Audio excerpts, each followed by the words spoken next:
paano tayo makakatayo laban sa masamang pakana ng dyablo? Ano daw laban sa masamang pakana ng dyablo? Okay, paano natin ito malalabanan? Sa pamamagitan ng panalangin. Number 3, bakit tayo laging tinatalo ng dyablo? Diba? Bakit tayo laging tinatalo ni Satanas? So, paano ka ba natatalo ni Satanas, no? So, ano ang mga mabuting ibinigay sa atin ng Diyos? Tayo po pumingit at magdasal. Maraming salamat, Panginoon, sa gabing ipinagtulob niyo po sa amin. Maraming salamat, Lord, sa lahat ng mga kalalakihan, Lord, na nakilahok, Lord, sa aming basketball reach out program, Lord. At the same time, salamat, Lord, sa mga buhay ng mga taong ito. Pray, Lord, na pagpalaan niyo po sila, Lord, sa lahat ng mga pinagkakabalahan nila. Ingatan niyo po sila sa lahat ng mga sakuna. At the same time, Lord, nalabanan namin ang tukso, tsaka hamon ng buhay, tsaka yung mga tukso na inano sa amin ng dyablo, Panginoon. Ay iniwala kami na nasa amin na sa Kristo at pagtagumpayan ni Kristo ang mundo. Kaya hindi na kami mangangamba sa pag-uwi namin dahil ikaw kasama ka namin, Panginoon. Maraming salamat sa pangalan ni Jesus. Amen. Upang sa gayon, lahat ng mga plano o pakana ng dyablo, malabanan na natin. Si Satan, ayaw niya na magwigi ka. Si Satan, gusto niya lagi kang maging talunan. Sino gusto maging talunan? Wala sumagot. Sino gusto magwagi? Amen. Yan. So, yon mamaya pag-aaralan natin siya. Huwag tayong papayag, makinig. Huwag tayong papayag na hindi natin malalaman ang mga baluting ito. Kasi patuloy tayong magiging talunan. Paulit-ulit hindi natin alam kung paano natin mapapanalo yung laban na to. Kaya nga ayaw ni Satan malaman mo yun eh. Kasi alam niya, pag sinuot mo na to, wala nang plano ang tatalab na plano ng dyablo laban sa'yo. Kasi gusto ni Lord magwagi ka na at kailanman hindi na mananalo si Satanas sa buhay mo dahil meron ka ng baluti ng Panginoon. So paano nga ba natin malalabanan si Satanas? Basahin natin siya sa Ephesians chapter 6 verse 11. Ang sabi dito, isuot ninyo ang buong baluti. Ano daw isuot ang buong baluti? Yun, huwag niyo kakalimutan yun ha. Baluti ng Diyos. Kaya daw ng Diyos. So, ang sabi dito, isuot ninyo ang buong baluti ng Diyos upang kayo'y makatayo sa lahat ng laban ng pakana ng dyablo. Ano daw upang tayo ay makatayo sa lahat ng laban? Sa lahat ng dyablo. Dami, no? Pwede. Okay, upang daw tayo makatayo sa lahat ng laban. Pakikipaglaban natin ay hindi laban sa laman at dugo. Diba? Kundi laban sa mga pamunuan, laban sa mga makapangyarihan, laban sa mga pinuno ng kadiliman sa sanlibutan ito. At ito pa, laban sa mga espiritual na kasamaan sa matataas na dako. Ibig sabihin, saan ba yung matataas na dako? Pwedeng lugar or pwedeng department, pwedeng nasa gobyerno, pwedeng nasa pamilya mo. 'Di ba common minsan sa buhay mo, no? Sa buhay natin, no? Parang meron mga taong ang bait kanina pero bakit parang biglang sinaniban ng demonyo? 'Di ba nag-iiba yung mood?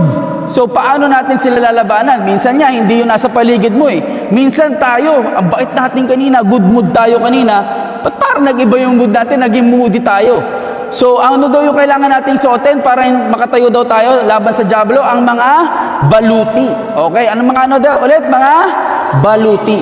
Yan, baluti ng Panginoon. Okay ha? So mamaya yun yung alamin natin kung ano-ano ba yung mga baluti na yon na kailangan natin malaman mamaya. Yan. Basketball, hindi pwedeng ikaw lang. Sa basketball, hindi pwedeng isa lang ang alam mo mag-dribble. Kailangan marunong shoot. Marunong ka rin mamasa. Marunong ka rin tumira. So, kailangan alam natin kung gaano ka kagaling, kung gaano ka kalupit. Yan, sa basketball. Naniniwala ko, ganun ka rin magiging malupit sa paggamit ng baluti ng Panginoon. Kaya nga ayaw ni Satan malaman mo yun eh. Kasi alam niya, pag sinuot mo na to, wala nang plano ang tatalab na plano ng dyablo laban sa'yo. Kasi gusto ni Lord magwagi ka na at kailanman hindi na mananalo si Satanas sa buhay mo dahil meron ka ng baluti ng Panginoon. Sige, pinimpreya tayo. Lord, maraming salamat, Panginoon, sa pagkakataong ito, Lord, na maririnig namin muli ang iyong salita.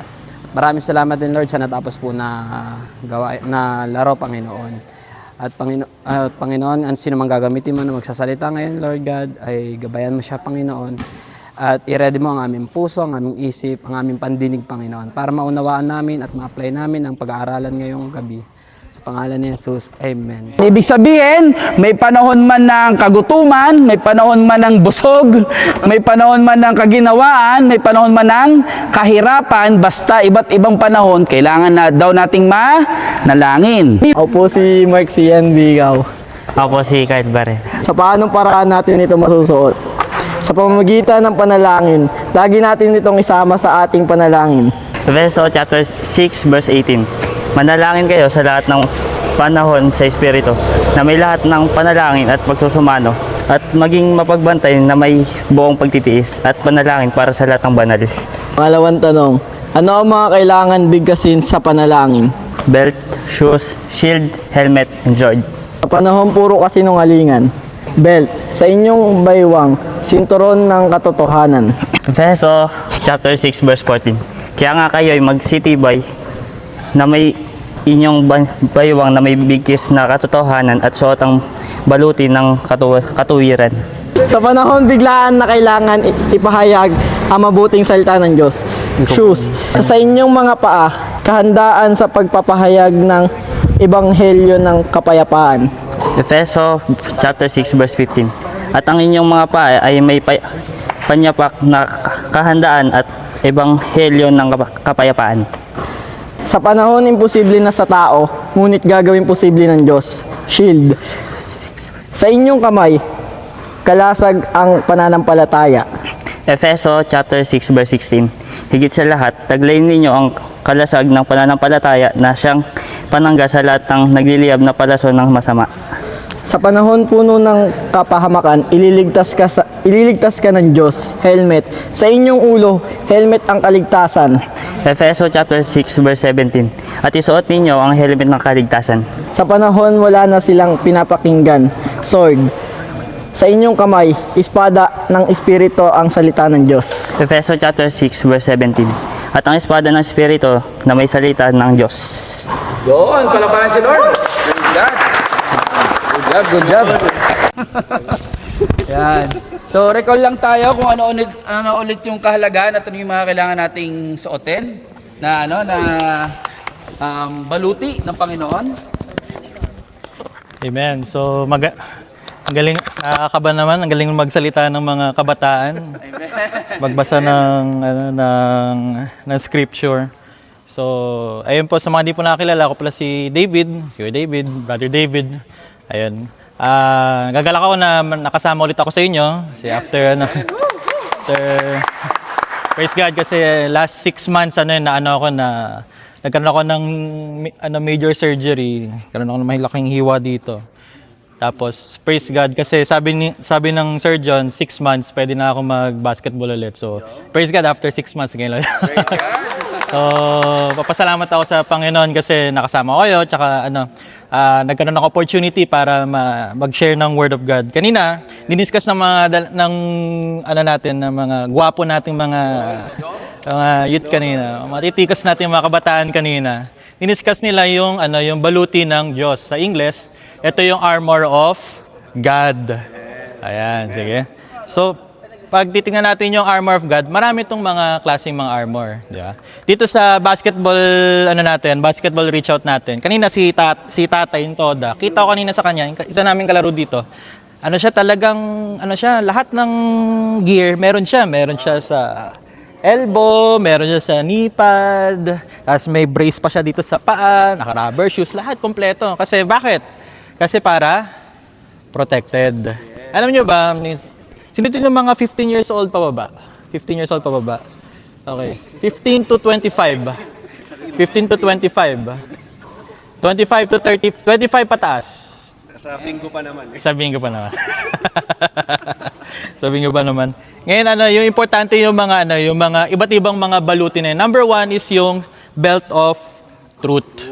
Ayun. Sa katotohanan. Sino dito gumagamit ng mga online dating apps?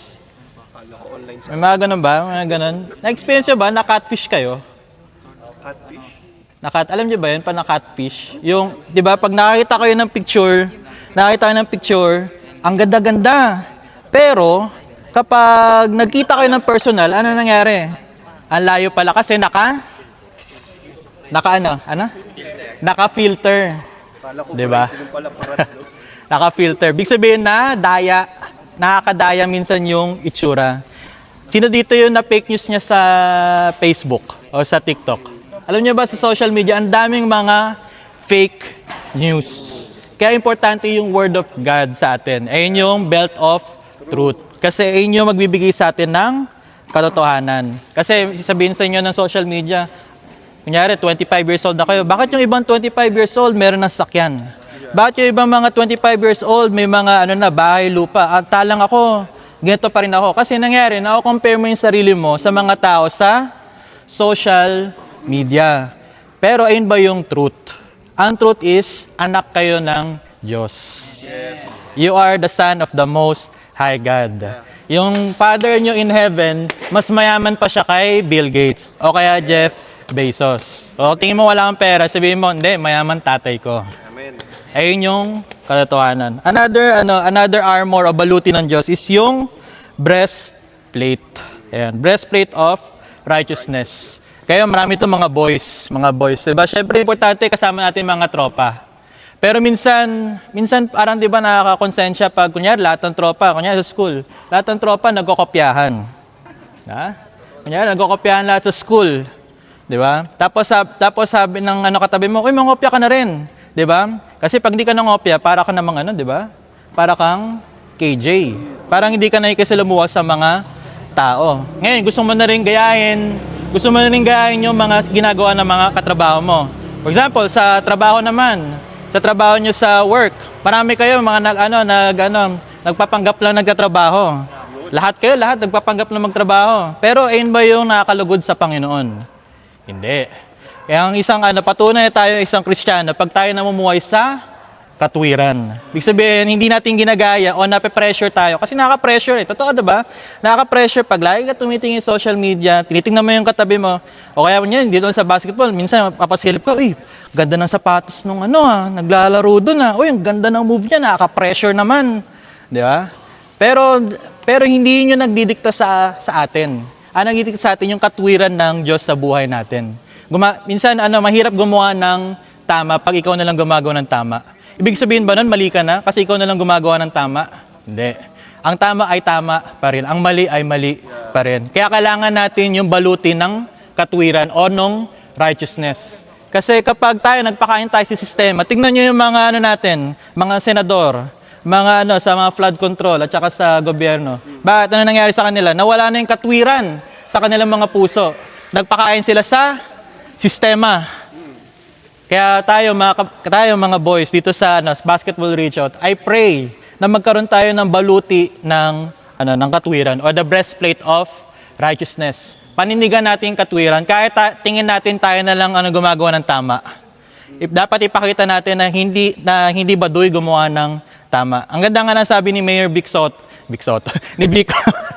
ni Mayor Vico Soto. Sabi niya, pagtapos niya ng termino sa Pasig, kaya mapalad yung mga nakatira sa Pasig. Sino mga taga-Pasig dito? Mga Pasig, Mapalad mga taga-Pasig. Sabi niya, pag natapos siya sa kanyang termino, make sure niya na hindi baduy, hindi OA, o hindi kailangan gumawa ng mali o ng corruption pag siya ay umalis. Kasi dapat maging normal ang gumawa ng tama. Huwag tayo ma-peer pressure sa mga takbo ng mundo. Another is the shoes of peace. Sino dito merong anxiety? Meron ba? Nakakaramdam mo kayo ng mga anxiety? Nakakaramdam na kami minsan ng mga depression. Minsan ba, ang bigat na masyado sa kalooban ng mga nangyayari sa inyo sa buhay. Marahil kayo namatayan. Marahil meron kayong relationship problem. Marahil butas lang talaga yung bulsa ninyo. O punong-puno na kayo ng mga kautangan, hindi nyo na mabayaran. O may iba naman siguro dito, mga galing sa mga broken families. O mga parents sila hiwalay. Minsan nakakalungkot. Minsan nagko-cause yun sa atin ng depression. Minsan ayaw mo nang magpursige. Inisip mo na lang, tapo na yung buhay ko kasi tapo naman na sa paligid ko. Pero gusto kong sabihin sa inyo na ang salita ng Diyos, ang Panginoong Jesucristo nandito siya para bigyan tayo ng kapayapaan. Sino dito gusto ng kapayapaan? Alam nyo, kahit marami kayong pera sa bangko, kahit marami kayong sasakyan, kahit marami kayong mga ari-arian, kung wala tayong kapayapaan, bali wala lang lahat lang. Mas mainam pa na wala kang pera pero may kapayapaan, kaysa ang dami mo ng pera pero ang dami mo namang kaaway. Isa pa is yung helmet of our salvation. Sino dito masasabi nila na sila ay ligtas na? May tanong ako sa inyo, kapag namatay kayo ngayong araw, tingin nyo saan kayo mapupunta? Bakit? Bakit kayo pupunta langit, brother? Yun. Ano yung pangako na yun? Na? May nagsalita kanina nun eh. Na for God. Ano yun? Sino yung nagsalita kanina? Ikaw ba yun, brother? Sino? Nagturuan? Di ba? Gayon na lamang ang pag-ibig ng Diyos sa sanlibutan na ibinigay niya ng kaisa-isa niyang anak na kung sino man ang manampalataya sa kanya, sa Panginoong Jesucristo, siya ay maliligtas. Dahil tinanggap natin si Kristo sa ating mga buhay, ay yun yung ating kaligtasan. Hindi dahil marami kang pera, hindi dahil marami kang tropa, hindi dahil meron kang magandang trabaho o magandang negosyo. Ang magliligtas sa atin hindi yung relihiyon mo. Hindi maliligtas sa inyo yung mga tropa mo o kung ano mga pinagpaguran nyo sa buhay. Ang magliligtas lang sa atin ang ating Panginoong Jesucristo. Kaya tayo nagkakaroon ng ganitong mga klaseng gawain. And lastly is yung sword of the Spirit. Kasi syempre, parang sa basketball, hindi naman puro depensa ka lang. Kailangan, paano nalalaman na nanalo ka sa basketball? Sino yung makapuntos ng maraming points? Hindi naman puro depensa. Kailangan din natin ng opensa. Ang nakakalungkot lamang sa mga kabataan, tsaka sa karamihan ng mga tao, puro lang tayo depensa. Pag sinabihan tayo, pag may nagsabi sa atin ng ito yung tama, ito yung mali, parang tayo ayaw natin ma-offend yung kausap natin. Oo, ka na lang. Siguro tama siya, lahat naman tayo, may pare-parehas lamang ng Diyos. Pero gusto kong sabihin sa inyo na meron lamang iisang Diyos, at ang Diyos na yun is ang ating Panginoong Jesucristo. Wala nang iba. Siya rin yung magbibigay sa atin ng kaligtasan. At paano natin yung malalaman? Paano natin yun may sa buhay? Kailangan tayo nagbabasa ng salita ng Diyos. Kaya tayo nandito tuwing tuwing Martes, di ba? Ay, Monday pa lang, excited na kasi mag-Martes. May meeting kasi ako bukas eh. Iniisip yung meeting ko bukas. Iniisip mo na yung meeting ko bukas. Pero pumupunta tayo sa mga ganitong klaseng magawain para maalala natin na kailangan natin ng salita ng Diyos sa ating mga buhay. Kasi kung lagi laman ng inyong utak ay TikTok, kung lagi laman ng utak nyo ay puro email, kung lagi yung laman ng utak nyo puro mga babae, at kung ano mga bisyo, walang mangyayari sa ating mga buhay. Pero mga kapatid, aking mga brothers, gusto ko yung hamunin. What if try natin si Jesus? Suotin natin ang Panginoong Jesucristo sa ating mga puso. Sabihin ko sa inyo, kayang-kaya niya baguhin ang inyong mga buhay. Maraming salamat po and God bless po sa ating lahat. Ang ganda na share sa atin ni Minister David nyo. Yan. Isa po yan sa ating mga sa generous supporters. Yan. Kapag meron tayong, pagka minsan nasi-short ako sa ministry, yan, isa yan sa mga nag-support. Isa yan sa mga nalalapitan natin. Pero wag nyo naman lapitan para utangan, ha? Yan. So, dito na tayo sa part ng pattern ng prayer. So, gaano ka ba ka-importante? Bakit may pattern ng prayer? Bibigyan ko kayo ng isang example. Kunyari, ako ay lumapit sa inyo. Kunyari, ang introduction ko kagad paglapit ko kay Sam, pautang naman. So, ano mararamdaman ni Sam? Gulat, no? So, di ba, ganon. Ganon din kay Lord. Kailangan, pag nakikipag-usap ka, dyan muna yung, kamusta ka, Sam? Kailangan, reply, pre. Baka nasunod mo reply, pautang. Hindi naman. What do I mean is, sa pakikipag-usap kay Lord, kailangan natin ng pattern. Kasi pag kinakausap mo lang si Lord, every time na hihingi ka, hindi mo siya pwedeng tawagin Panginoon. Bakit? Kasi pag puro hingi lang, pagkausap mo siya, ang tawag mo sa kanya hindi Panginoon. Ang tawag sa kanya ay Panginoon. So yun ang tawag doon, pag puro hingi na lang. So yun yung reason kaya mayroong pattern. Kasi syempre, pag kausapin magulang mo o kaya sa business, may kakausapin kang tao, hindi man agad proposal, pero dyan introduction, kailangan maganda muna yung dynamics ng pakikipag-usap. Kamusta ka, sir? Ganun muna, no? Di ba? So, ganun din kay Lord. May pattern din kung paano makipag-usap sa Kanya. Para maparamdam natin yung respeto at malugod ang ating Panginoon. So, ito na, isi-share na sa atin ni Pastor RJ. Palapakan natin si Lord sa buhay ni Pastor RJ. Hi, good evening. For those people na familiar with me, I am RJ. Nice meeting you. Okay. Sige, ganito. I want you to stand on your feet. Tayo tayong lahat. At magpipray tayo kasi inimpress ako ni Lord na hindi lang kayo basta makikinig. We will put into practice. Okay? Lapit kayo closer. Yung feeling close. Tapos magpipray tayo and I believe familiar kayo sa prayer na ipagpipray natin. Ito yung Ama namin. Familiar? Okay. Ito, wag niyo munang pansinin yung katabi ninyo at magpipray tayo. Okay? Don't mind the person next to you. Okay? Isipin nyo si Lord nasa harap ninyo. I want you to close your eyes at sabihin po natin, sige, Tagalog, sige. Ama namin, 1, 2, 3, go. Ama namin, sumasalangit ka, sambahin ang ngalan mo, mapasa amin ang kaharian mo. Sundin ang loob mo dito sa lupa para lang sa langit. Bigyan mo kami ng aming makakain sa araw-araw. At ilayo mo kami sa tukso. Patawarin ang mga nagkasala sa amin kung paano mo kami ipatawad. Maraming salamat po. In Jesus' name, amen. Palakpakan nga natin ang ating Panginoon. Okay, sige. Familiar po kayo doon sa prayer na yun. Sige, find your comfortable place. I will share this as fast as I can. I want one volunteer. Taas kamay. O, turo nyo. Sino? Okay? Sige, bas lang. Very quick. Quick. 1, 2, 3. Sino? Okay. Name mo? Rain. Halika, Rain. Sige, very quick lang, Rain. Halika dito. Yun. Sige, palakpakan natin to. Okay. Okay. Rain, right? Opo. Okay. Katulad ng binanggit ko kanina, as much as possible, ayokong makinig lang kayo, gagawin ninyo yon into practice. Okay? Unang-una sa prayer, Ama namin. May pag-uusapan tayo dito, letter P. Anong letter? P po. P. Okay. Una, Ama namin. Yung letter P doon, paternity. Familiar ka sa word na yon? Hindi po. Paternity, pag ito yung, pag nagtatrabaho ka na, pag nag-asawa ka, nanganak yung asawa mo, ito yung maternity leave. Okay, yung tatay naman may paternity. Ano ulit yung unang P? Paternity. Okay. Yung unang prayer po, sabi ng Panginoong Hesus, Ama namin. Ama, nino? Namin.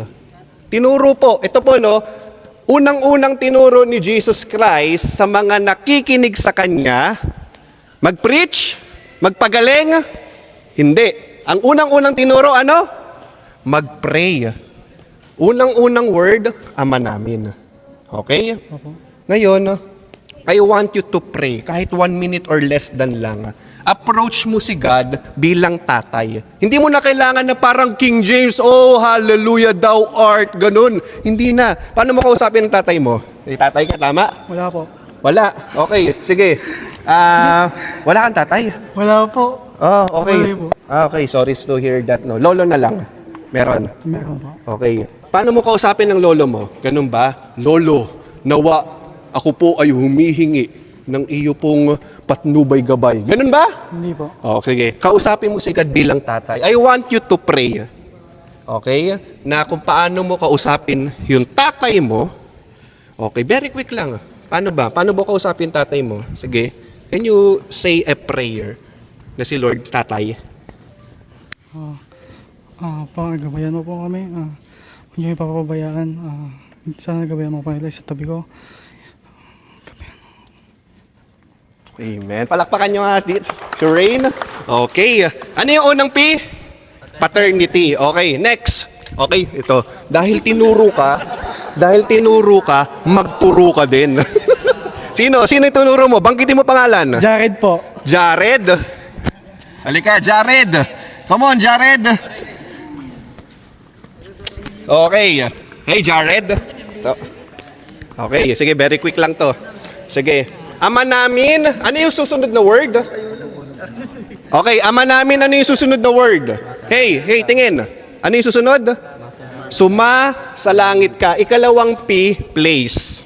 Ano ulit? Place. Nasaan si Lord? Sa langit.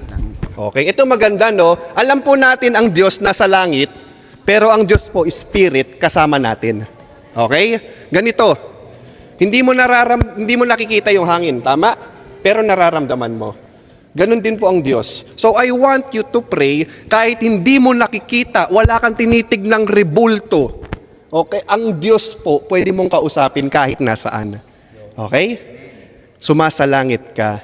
Can you pray na si Lord na nakaharap sa iyo, kahit siya'y nasa langit? Can you pray na para nakikipag-usap ka sa Diyos? Sige, pray ka na si Lord nakaharap sa iyo. Sabi nga dito, Master. Sure. Lord, na bigyan mo kami ng protection. Sige, pwede mo parinig ba siya? Ay. Okay, sige. Lord, protection po kami sa mga kadalaro ko at protection din po ng mga pamilya ko. Bigyan mo kami ng makakain sa amin araw-araw. Amen. Amen. Protection daw at patnubay gabay. Palakpakan niyo ang ating Panginoon. Okay, ano yung ikalawang P? Place. Sumasalangit ka. Susunod, ano yung susunod na word? Sambahin ang ngalan mo. Ay, sorry. Jared, magturo ka. Sino yung susunod? Okay, quick. Very quick lang. Sige, turo mo. Si Carl. Si Kulas po. Sino? Si Kulas. Oh, Kulas. Go, Kulas. Okay. Tago agad ah. Basta na ako. Nice. Amen. Okay. Kulas, hello. Sumasalangit ka. Ang ikatlong P, promise. Banggitin nyo nga po sabay-sabay. Go! Promise. Di ba nung yung nakita natin sa group chat natin, iba-iba yung name ng Diyos. May Yahweh Jireh, Yahweh Rapha, okay? Promise. Ganito. Si Lord, di ba, sambahin ang ngalan mo. I want you to pray, i-declare mo yung pangako ng Diyos. Si Lord kasi, di ba, sabi niya, I am a God who provide. Di ba? Hallowed be your name. Ibig sabihin, si Lord, faithful, si Lord, nagbibigay ng kailangan mo. Naniniwala ka ba? Si Lord kayang pagalingin kasi pangalan ng Diyos yun. So I want you to pray, i-declare mo na sambahin ang ngalan mo. Ano ba yung pangalan ni Lord? Di ba? Pinaral natin nung mga nakaraan. Di ba? El Shaddai, Jireh, Rapha. So, kahit hindi mo naman alamin yun, pero I want you to pray yung promise ni Lord kasi pangalan niya, di ba? Sambahin ang ngalan mo. And gusto ko iparinig mo yan, yung prayer na dinideclare mo yung promise ni Lord. Go, Kulas. Lord, maraming salamat sa inyong pagpapahalaga para sa amin, Lord, sa pang-araw-araw. Salamat sa pag-unawa, Panginoon, na ikaw ang siyang Diyos na gumagabay sa amin na sa mga kaligtasan at sa mga ginagawa namin. At ikaw din ang nagpo-provide para sa amin. In Jesus' name, amen. Okay? So, yung prayer niya, alam ko naman, kahit nahina, narinig ninyo, dinideclare niya sa prayer, Lord, kayo yung provider. Kayo yung nagbibigay ng protection. So, mananalangin kayo, you claim. Ano yung ikatlong P? Promise. Okay? O, tawag ka na, Kulas. Si Andy po. Okay, Andy. Ano, sino? Ardi. Okay, malapit na to. Very quick lang. Go. Ardi. Double time. Okay. Sige. Hallowed be your name, your kingdom come. Okay? O, sambahin ang ngalan mo, mapasa amin ang kaharian. Okay? Itong pin na ito, priority. Okay? Bakit priority? ang priority natin, ano ba yung priority? Our priority po, unang-una, pag nagpipray tayo, si Lord yung bida. Hindi, di ba, binanggit kanina ni Pastor Arman. Kasi hindi dapat lagi tayo. Kasi ito po, makinig. Pag nagpipray tayo, itong unang-una, lagi ninyong tandaan. Magpuri muna kayo bago humingi. Okay? Salamat Lord, mabuti ka. Salamat Lord, nilulungan mo ako. So I want you to pray that priority yung mapasa amin ang kaharian mo. Pray that para declare mo yung priority mo si Lord. Pwede mo yun. Sure, sige, okay lang. Basta kaharap mo ang Diyos. Lord, maraming salamat na tinulungan mo ako. And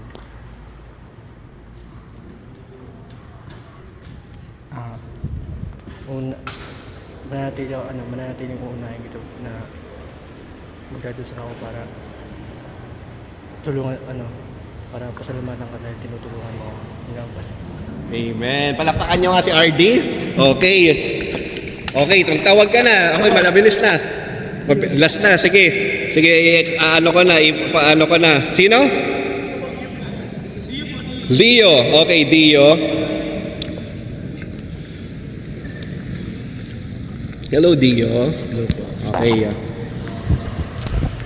Sige nga, tignan ko kung nakikinig pa kayo. Ano yung unang P? Paternity. Ano yung ikalawang P? Place. Ikatlong promise. Ano yung kaapat? Galing naman. Okay. Ito, sige, siguro I will cut na this para maano natin. Ito yung bakit ko po tinuturo sa inyo. Okay? Kasi hindi lang kayo magiging mere hearer, but you will be a doer. Okay, ang dami na nating narinig po kasing preaching every Monday. Ang hinahanap po ng Diyos, na-apply ba natin? Hello? Okay? So, last, thy will be done. I need you to ask God, okay, na siya lagi, yung kalooban niya. Sabihin niyo po, will. Okay, hindi si Kuya Will nabigyan ng jacket CD, ha? Kalooban. Thy will be done. Okay? I want you to declare right now. Ito, dahil, sige, kaya mong lakasan yung prayer para marinig nila na, Lord, yung will mo yung masunod, yung kalooban mo yung mangsunod sa bawat isa dito. Can you declare that? Okay, go. Lord, sana lagi niyo po kaming gabayan. Lagi niyo po kaming itutuwid sa mga kamalian namin. Patawarin niyo po kami sa mga kasalanan na nagawa namin. At sana parati niyo po kaming dalhin sa daanan patungo sa matagumpay na kinabukasan. Amen. Amen. Palakpakan nyo nga si Dio. Dio, right? Okay, wow, hallelujah. Okay, sige. On earth as it is in heaven. Tayong lahat. Ito, may tuturo ako sa inyong isa. Last. Okay? Alam nyo ba, ako bilang HR for most 10 years, may isa akong technique na ginagawa. Palit kayo ng pwesto. Sige, go. Ano lang, change lang ng ano. Change court.